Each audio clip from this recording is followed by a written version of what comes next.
Hello aspirants, welcome to my channel. जैसा कि आपको मेरा टाइटल और मेरा थंबनेल देख के पता चल गया होगा कि हमारा आज का टॉपिक क्या है। जैसे कि आपको पता है आज का टॉपिक है हमारा गवर्नर, और ये गवर्नर का पार्ट 1 है जिसमें मैंने क्वालिफ़िकेशन और गवर्नर क्या होते हैं और उन गवर्नमेंट को कैसे अपॉइंट किया जाता है ये कवर किया है। और पार्ट 2 में मैं गवर्नर की पावर लाऊँगी कि कौन कितने तरह की पावर्स होती हैं उनकी, और वो पावर्स क्या क्या हैं वो लाऊँगी, उस पर वीडियो रिलेटेड होगी। और दूसरा उसमें ये रहेगा कि कौन कौन से इंपॉर्टेंट आर्टिकल्स जो है गवर्नर के लिए इंक्लूड है गवर्नर के, तो वो वीडियो मैं नेक्स्ट पार्ट में लाऊंगी। तो आज पार्ट 1 है, तो चलिए वीडियो को शुरू करते हैं। वीडियो को स्टार्ट करने से पहले जैसा कि आपको पता है मैं एक मोटिवेशन कोट ज़रूर पढ़ाती हूँ, तो चलिए एक मोटिवेशन देख लेते हैं। With the new day comes new strength and new thoughts. जैसा कि आपको पता है कि न्यू डे, हम डेली न्यू डे आता है हमारी लाइफ में, हमारा हर एक दिन न्यू होता है, तो हमें उस न्यू डे में कुछ न्यू स्ट्रेंथ और न्यू थॉट्स लाने चाहिए। ये नहीं कि हम सिर्फ हमेशा नेगेटिव थॉट ही सोचते रहे, पॉजिटिव थॉट के बारे में सोचे ना, और हम अपनी स्ट्रेंथ को वीकनेस में कन्वर्ट करते रहे। नहीं, अपनी स्ट्रेंथ को स्ट्रेंथ बना के रखिए और आगे बढ़ते रहिए, और कोशिश कीजिए कि हमेशा पॉजिटिव आप सोचें और पॉजिटिव चीज़ें ही करें, ताकि आपके ड्रीम जो है वो जल्दी अचीव हो और आपको अपने ड्रीम को अचीव करने में भी हेल्प होगी। तो आई होप आपको क्लियर हो गया कि हमें अपनी हर दिन जो है अपने न्यू स्ट्रेंथ के साथ जीना चाहिए और न्यू थॉट के साथ। हमें अपना हर दिन न्यू थॉट्स और न्यू स्ट्रेंथ के साथ जीना चाहिए, स्टार्ट करना चाहिए। तो आई होप, चलिए अब हम अपनी वीडियो स्टार्ट करते हैं गवर्नर के बारे में। मैंने आज की वीडियो में मैंने लिखा नहीं है, आज की वीडियो मैंने खुद से ये जो है मैंने बनाया है प्रेजेंटेशन। आई होप अगर आपको अच्छा लगेगा। अगर आपको मेरी वीडियो अच्छी लगेगी तो प्लीज़ लाइक एंड शेयर कीजिएगा। और चलिए वीडियो स्टार्ट करते हैं। Who is the governor? Governor कौन है? गवर्नर जो है एक नॉमिनल एग्जीक्यूटिव हेड होते हैं स्टेट के, ठीक है, नॉमिनल एग्जीक्यूटिव हेड होते हैं, सिर्फ एक नाम मात्र कार्यकारी प्रमुख होते हैं, ठीक है। और जो he forms an important part of the state executive where he acts as the chief executive head. ये जो है इम्पॉर्टेंट पार्ट है स्टेट एग्जीक्यूटिव के, जो कि एक्ट करते एक चीफ एग्जीक्यूटिव हेड की तरह।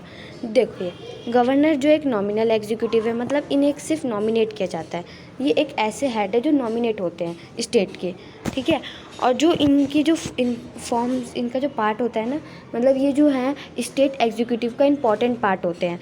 और पर ये एक्ट कैसे करते हैं कि चीफ एग्जीक्यूटिव हो, मतलब इनके कुछ वर्क ऐसा होता है कि जिसकी वजह से ये एक्ट ऐसे करते हैं, इनका एक्ट ऐसा लगता है कि चीफ एग्जीक्यूटिव हेड है, ठीक है।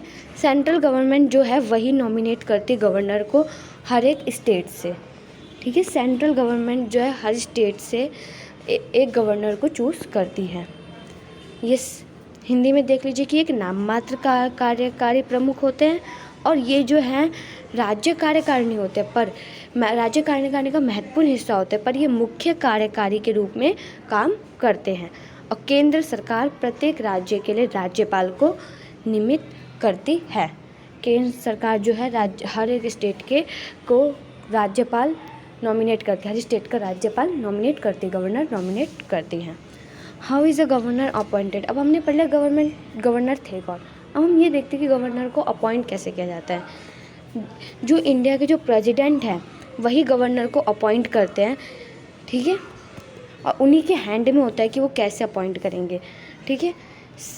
और जो सेंट्रल गवर्नमेंट होती है वो इसके लिए रिस्पॉन्सिबल होती है गवर्नमेंट को नॉमिनेट करने के लिए हर स्टेट से। सेंट्रल गवर्नमेंट जो है वो रिस्पॉन्सिबल है गवर्नमेंट को नॉमिनेट करने के लिए हर स्टेट से। और जो इंडियन प्रेसिडेंट होते हैं वही जो है गवर्नमेंट को अपॉइंट करते हैं, उनके हाथ में होता है, और वो उनके हाथ में होता है और उनके पास सील होती है। सील मतलब जैसे हम वो बोलते हैं स्टैम्प होते हैं, जिसकी मदद से वो उनके हाथ में पावर होती है। सील को हम पावर बोल सकते हैं कि उनके हाथ में पावर है कि वो गवर्नर को अपॉइंट कर सकते हैं, ठीक है। तो जो इंडिया के जो प्रेसिडेंट हैं उनके पास जो है वो उनके सिग्नेचर और उनके स्टैम्प से ही जो है गवर्नर को अपॉइंट किया जाता है।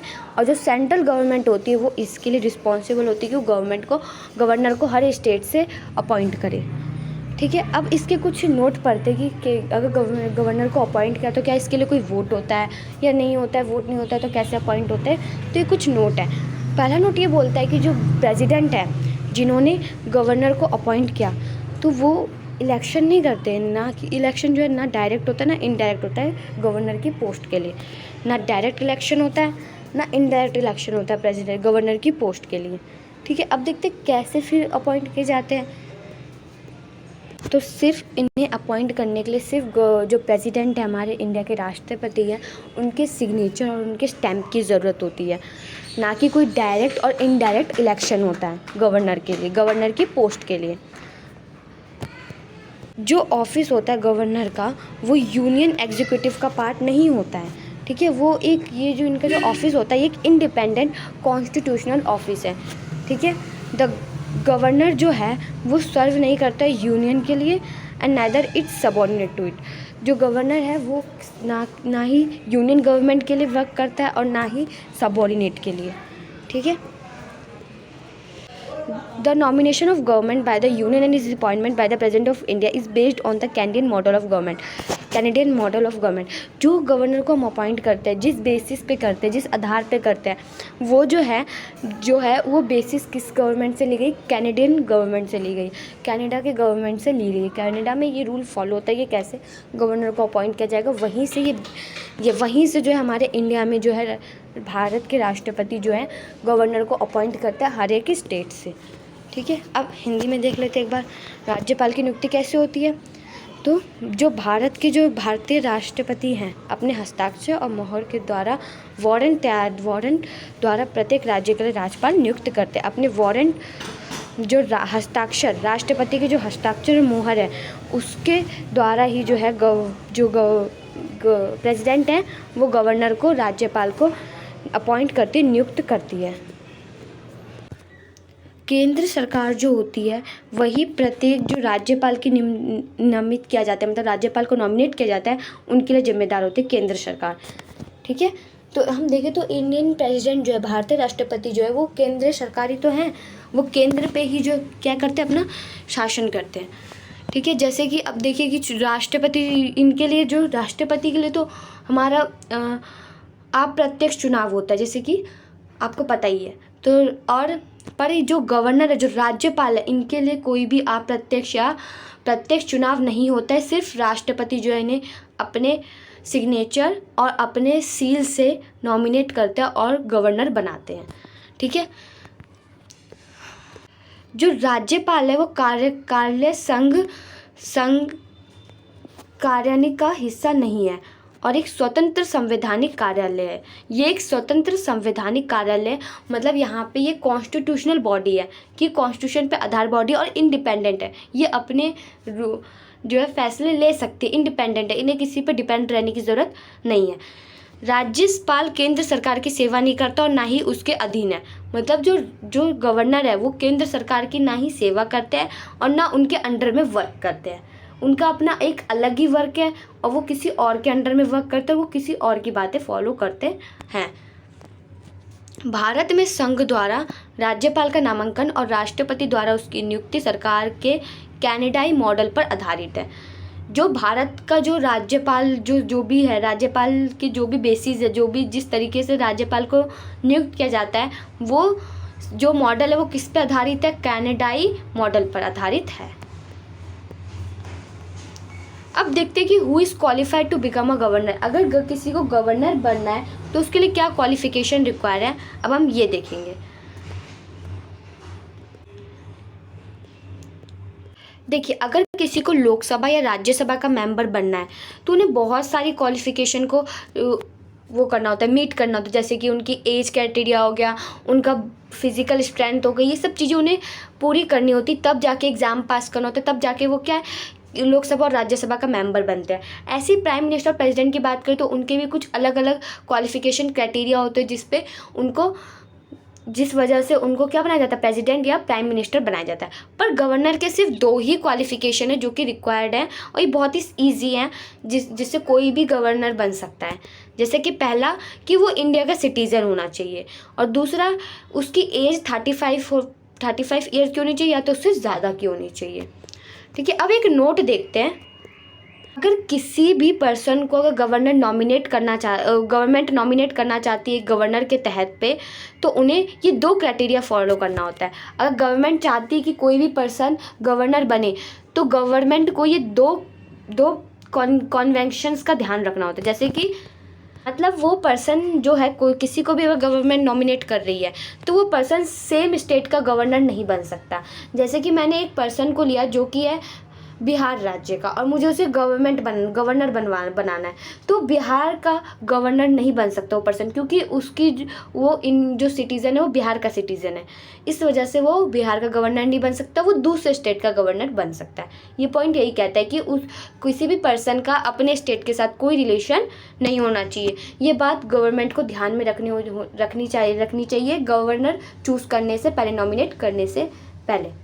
दूसरा पॉइंट कहता है, अगर प्रेसिडेंट किसी भी गवर्नर को चूज़ कर रही है, तो उन्हें सबसे पहले चीफ मिनिस्टर से भी क्या लेनी चाहिए, राय लेनी चाहिए कि वो इन्हें अपॉइंट करे या ना करे। किसी पर्सन को किसी स्टेट का गवर्नर अपॉइंट करे या ना करे, प्रेसिडेंट को इसके लिए राय चीफ मिनिस्टर से लेनी पड़ती है। ठीक है, 2 पॉइंट थे। पहला पॉइंट हमें क्या कहता था, पहला पॉइंट ये कहता था कि कोई भी पर्सन हम जिसे चूज़ कर रहे हो वो सेम स्टेट का जो है गवर्नर नहीं बन सकता, वो दूसरे स्टेट का होना चाहिए और उसके साथ उसका उस स्टेट से कोई रिलेशन नहीं होना चाहिए। और दूसरा पॉइंट ये कहता है कि प्रेसिडेंट को गवर्नर अपॉइंट करने से पहले चीफ मिनिस्टर से राय लेनी पड़ती, कंसल्टेशन करना पड़ता है। ठीक है, एक नोट इसमें ये है, ये जो ऊपर 2 मैंने अभी आपको कन्वेंशंस बताए थे, ये कि गवर्नर को चूज़ करने से पहले गवर्नमेंट को क्या चीज़ें ध्यान में रखनी चाहिए, तो ये चीज़ें जो है ना, कभी कभी जो यूनियन गवर्नमेंट होती है वो बहुत देखा गया है कि इग्नोर कर देती हैं, और ये एब्सोल्यूट नहीं है। और भी बहुत सारी कन्वेंशंस हैं, तो ये पूरी नहीं है, ये पूर्ण रूप से नहीं है, और गवर्नर इन्हें कभी कभी इग्नोर भी कर देती है। तो राज्यपाल बनने के लिए क्या करना चाहिए, जो है राज्यपाल बनने के लिए 2 योग्यता होती है कि भारत का क्या होना चाहिए, नागरिक होना चाहिए। दूसरा, उसकी एज 35 ईयर्स की होनी चाहिए, उससे अधिक होनी चाहिए। ठीक है, और गवर्नमेंट को 2 बातों की ध्यान रखना होता है किसी भी गवर्नर को चूज़ करने के लिए। पहला कि वो सेम एक ही स्टेट का जो है गवर्नर नहीं बन सकता, वो दूसरे स्टेट का पर्सन होना चाहिए, और वो दूसरे स्टेट का ही गवर्नर बन सकता है। और दूसरा पॉइंट ये कहता था कि जो राष्ट्रपति है उनको जो है मुख्यमंत्री से क्या लेनी होगी, सलाह लेनी होगी किसी भी गवर्नर को चूज़ करने से पहले। अब देखते what are the condition of his office. अगर उनकी अगर ऑफिस की बात करें तो उसकी कंडीशन क्या हो सकती है, कि उन्हें किस बिहाफ पे ऑफिस मिलेगा, और वो ऑफिस में कैसे रह सकते हैं, नहीं रह सकते, ये सब देखेंगे। अब देखते हैं, देयर आर फ्यू कुछ कंडीशन है कि पर्सन जिसे हम गवर्नर अपॉइंट कर रहे हैं तो उन्हें ये कंडीशन फॉलो करनी होगी। ठीक है, तब जाके वो क्या होंगे, गवर्नर अपॉइंट होंगे, अगर ये कंडीशन वो फॉलो करते हैं। पहला कि वो किसी भी ना लोकसभा और ना राज्यसभा का मेंबर होना चाहिए। अगर कोई भी पर्सन लोकसभा और राज्यसभा का मेंबर है तो उन्हें उस वैकेंट सीट से हटा दिया जाएगा और उन्हें गवर्नर अपॉइंट नहीं किया जाएगा, उनको गवर्नर की पदवी से हटा दिया जाएगा। ठीक है, और कोई भी पर्सन जो है अपने ऑफिस को प्रॉफिट के लिए सिर्फ नहीं होल्ड कर सकता है। ठीक है, अगर कोई पर्सन से ऑफिस को होल्ड कर रहा है प्रॉफिट के लिए, तो वो गवर्नर नहीं रहेगा। ये कंडीशन थी कि उसे किसी भी पर्सन को अपने प्रॉफिट के लिए ऑफिस को होल्ड नहीं करना है। जो राजभवन है वो उन्हें क्या करती है, उनके रेजिडेंट के लिए राजभवन दिया जाता है, और विदाउट पेमेंट के लिए, ठीक है, प्रोवाइड किया जाता है उन्हें। जो पार्लियामेंट है वो उनके एन्यूमलेंट्स और उसके बाद अलाउंसेस और प्रिविलेज, कुछ विशेषाधिकार, उनकी सैलरी और उनका रहना सहना, ये सब कौन डिसाइड करता है, पार्लियामेंट डिसाइड करती है। ठीक है, देखिए 4 पॉइंट बताया था। पहला पॉइंट ये कि वो किसी भी लोकसभा या राज्यसभा का मेंबर नहीं होना चाहिए। दूसरा कि वो किसी भी प्रॉफिट वह किसी भी लाभ के पद पे नहीं होना चाहिए, मतलब उसके लिए मतलब रहने सहने का कुछ भी, उसके लाइफ में कोई भी प्रॉफिट के लिए कुछ चीज़ें नहीं होनी चाहिए। जैसे कुछ स्कीम्स होती हैं, कुछ हम बोलते हैं कि स्कॉलरशिप वगैरह या कुछ भी है, जो भी चीज़ है उसके लाभ के लिए नहीं होना चाहिए। सब चीज़ें वो प्रॉफिट के लिए जो भी चीज़ें उसके लाइफ में है वो चीज़ें नहीं होनी चाहिए। ठीक है, और उसको राजभवन प्रोवाइड किया जाता है उनके रहने के लिए बिना किसी पेमेंट के। जैसे हम बिना रेंट दिए उन्हें राजभवन प्रोवाइड किया जाता है। और उनके जो एन्यूमेंट्स, अलाउंसेस और प्रिविलेज, उनके जो क्या बोलते हैं, सैलरी हो गया, अलाउंसेस मतलब सैलरी, और रहने सहने का विशेषाधिकार का जो है, ये सब कौन तय करता है? पार्लियामेंट डिसाइड करती है। 5th पॉइंट हमारा ये कहता है, when a government is responsible for 2 or more state, the emoluments and allowances payable to him are shared by the states in such proportion as the president may determine. अगर कोई governor 2 या 2 से ज़्यादा state के लिए responsible है तो उसके जो एन्यूमेंट्स होंगे और अलाउंसेस होंगे, उनकी जो सैलरी होगी वो ऐसे शेयर की जाएगी, मतलब उन्हें स्टेट के वाइज शेयर की जाएगी। ठीक है, मतलब 2 स्टेट में अलग अलग जैसे होते हैं गवर्नर की सैलरी होगी, उस अकॉर्डिंग उनको सैलरी दी जाएगी और इसका प्रपोर्शन जो है प्रेसिडेंट डिसाइड करेगा। ठीक है, जैसे मैं एक एग्जांपल देती हूँ कि एक पर्सन है, वो 2 स्टेट का क्या है, गवर्नर है। जैसे एक स्टेट रख लो गुजरात और एक है राजस्थान, इन 2 स्टेट का वो क्या है, गवर्नर है। तो इनमें अलग अलग सैलरी होगी हर गवर्नर की, तो इन दोनों का जो प्रपोर्शन होगा वो कौन डिसाइड करता है? प्रेसिडेंट। अगर कोई गवर्नर वर्क कर रहा है तो उसके जो एन्यूमेंट्स होंगे और अलाउंसेस होगी उसको पार्लियामेंट कम नहीं कर सकते, डिसमिस नहीं कर सकते हैं। ठीक है, जब वो किसी भी टाइम लाइन में वर्क कर रहे हैं, जितना भी उनका टर्म है उस ऑफिस में वर्क करने का, उनका काम करने का, उतने टाइम में जो पार्लियामेंट है उनके अलाउंसेस और एम्यूमेंट्स को कम नहीं कर सकती है। ठीक है, अब 7 पॉइंट देखते हैं क्या बोलता है। अगर गवर्नर कोई भी जो है क्रिमिनल वर्क कर रहे हैं, जैसे कि कुछ एक्ट करते हैं जिनकी वजह से ऑफेंस होता है, तो उन्हें अरेस्ट या इम्प्रिजनमेंट नहीं किया जाएगा, सिर्फ उन पे जो है कुछ कार्रवाई की जाएंगी और वो भी उन्हें 2 महीने पहले नोटिस देने से पहले। जैसे कि मान लीजिएगा कोई भी गवर्नर है, उन्होंने कोई गलत वर्क किया जिसकी वजह से क्या है, हमारी कंट्री में ऑफेंस बढ़ रहा है। एक गवर्नर था जिन्होंने कुछ भी गलत रॉन्ग वर्क किया है, जिस वजह से क्या है हमारे कंट्री में क्या बढ़ रहा है, ऑफेंस बढ़ रहा है, हम बोल सकते हैं क्राइम बढ़ रहा है। तो उन्हें इस केस में उन्हें अरेस्ट नहीं किया जाएगा और ना ही उनसे कोई पनिशमेंट ली जाएगी, सिर्फ उन्हें एक नोटिस दिया जाएगा और उनकी कार्रवाई करनी स्टार्ट की जाएगी।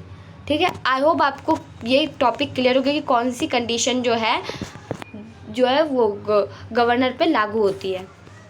ठीक है, देखते हैं, हिंदी में भी देख लेते एक बार। उनके कार्यालय की स्थितियाँ क्या है?